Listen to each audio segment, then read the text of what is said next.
selamat sore pemirsa. Anda menyaksikan Kilas Nusantara edisi COVID-19 Minggu 25 Oktober.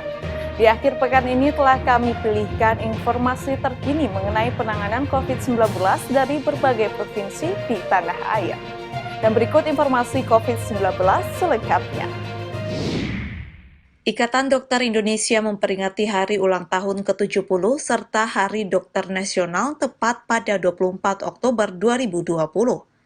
Di hari jadi ID tahun ini, Ketua Tim Mitigasi Pengurus Besar Ikatan Dokter Indonesia PBID sekaligus Ketua terpilih PBID Adib Humaydi menyampaikan profesi dokter di Indonesia saat ini dihadapkan dengan tantangan luar biasa, baik bersifat internal maupun eksternal. Tantangan internal terkait kepercayaan masyarakat terhadap pelayanan kedokteran, sedangkan tantangan eksternal merupakan tantangan kesehatan global dalam mengatasi pandemi COVID-19. Untuk itu, ID selalu menekankan perhatian pada biosecurity atau upaya untuk memutus rantai masuknya penyakit dan upaya untuk mencegah penyebaran penyakit menular. Selain itu, ID juga ingin memperkuat layanan kesehatan nasional. Seperti program jangka panjang untuk memperkuat layanan kesehatan nasional, pelayanan kesehatan primer, mengembalikan daripada fungsi atau revitalisasi dari Puskesmas sebagai pusat kesehatan masyarakat untuk mengedepankan preventif dan promotif, kemudian pendidikan kesehatan masyarakat untuk melakukan upaya-upaya perubahan perilaku masyarakat yang lebih sehat, serta keterlibatan masyarakat itu sendiri dalam penyusunan inisiatif kesehatan. Adib mengajak seluruh dokter Indonesia untuk berjuang bersama-sama dalam menghadapi pandemi COVID-19, mengingat besarnya tanggung jawab yang dimiliki para dokter. Dari Jakarta, Kuntum Rizwan, Kantor Berita Antara, mewartakan.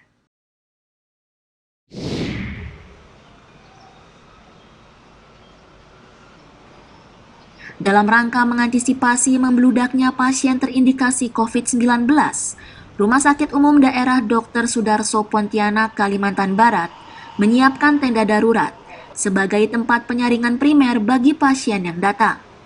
Satu tenda pelayanan memiliki kapasitas 20 tempat tidur, dilengkapi dengan peralatan medis khusus COVID-19, serta didampingi oleh perawat profesional.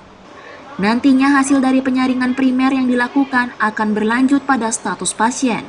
Apakah harus masuk ke ruang isolasi atau dirawat di ruangan reguler karena tidak terinfeksi.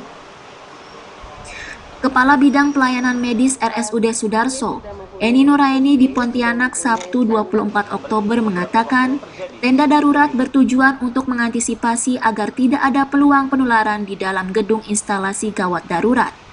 Karena saat ini pasien yang datang angkanya mencapai 60 orang per hari. Untuk mengantisipasi melubernya pasien yang datang ke IGD Dr. Sudarso. Kalau pasien berduyun-duyun datang masuk ke dalam ruangan IGD yang kecil itu, tentunya akan terjadi kerumunan di sana. Kita tidak bisa lagi menghindarkan terjadinya penularan antara pasien ke petugas ataupun pasien ke keluarga pasien yang lainnya. Konsep dari tenda ini adalah primary screening. Jadi primary screening ini adalah tahap awal di mana kita bisa memisahkan mana pasien yang COVID maupun non-COVID, sehingga semua pasien bisa terlayani dengan baik. Doni menambahkan strategi pemisah dengan tenda penyaringan primer ini mencontoh dari sejumlah rumah sakit yang ada di luar negeri, salah satunya adalah Taiwan. Diharapkan dengan mengaplikasikan konsep ini, bisa membawa kebaikan untuk pasien dan tenaga medis yang bertugas. Dari Pontianak, Kalimantan Barat, Indra Budi Santoso, Kantor Berita Antara, mewartakan.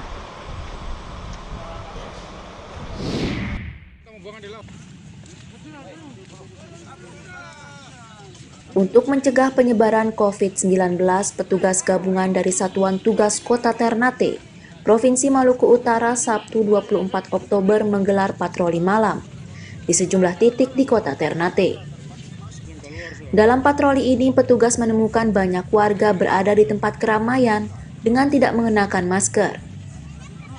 Petugas langsung memberikan sanksi sosial berupa push up dan menghafal Pancasila kepada yang melanggar protokol kesehatan.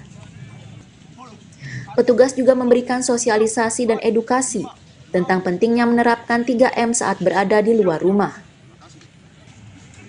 Kepala Bidang Pendisiplinan dan Penegakan Hukum Protokol Kesehatan Satgas Penanganan COVID-19 Kota Ternate, Abdullah Sadik menjelaskan, patroli malam pencegahan COVID-19 adalah bentuk perhatian serius pemerintah untuk mengubah zona penyebaran COVID-19 Kota Ternate dari zona oranye menuju zona hijau.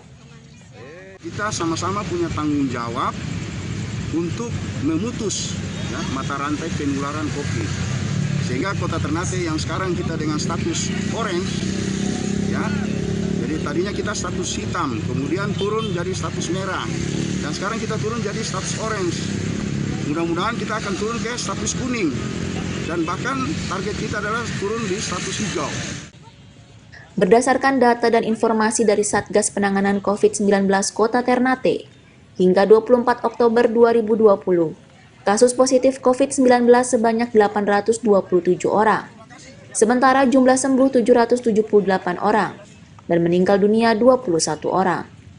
Dari Ternate, Maluku Utara, Harmoko, Kantor Berita Antara mewartakan. Ya pemirsa, ancaman COVID-19 benar-benar nyata dan berada di sekitar kita. Karenanya kami juga tak henti-hentinya mengingatkan Anda kepada pesan Ibu, yakni selalu kenakan masker saat berkegiatan di luar rumah, selalu cuci tangan dengan sabun atau cairan penyanitasi tangan, dan disiplin menjaga jarak fisik termasuk tak menghadiri kegiatan dengan jumlah banyak. Jaga diri Anda, selamatkan keluarga Anda. Bersama kita tekan angka kasus COVID-19. Nah pemirsa, agar Anda selalu mendapatkan berita terkini terkait COVID-19, mulai besok Senin 26 Oktober, Kilas Nusantara edisi COVID-19 hadir 2 kali sehari, yakni pukul 9 dan 5 sore. Jangan sampai ketinggalan ya, dan sampai jumpa. Ingat selalu pesan Ibu, jaga jarak.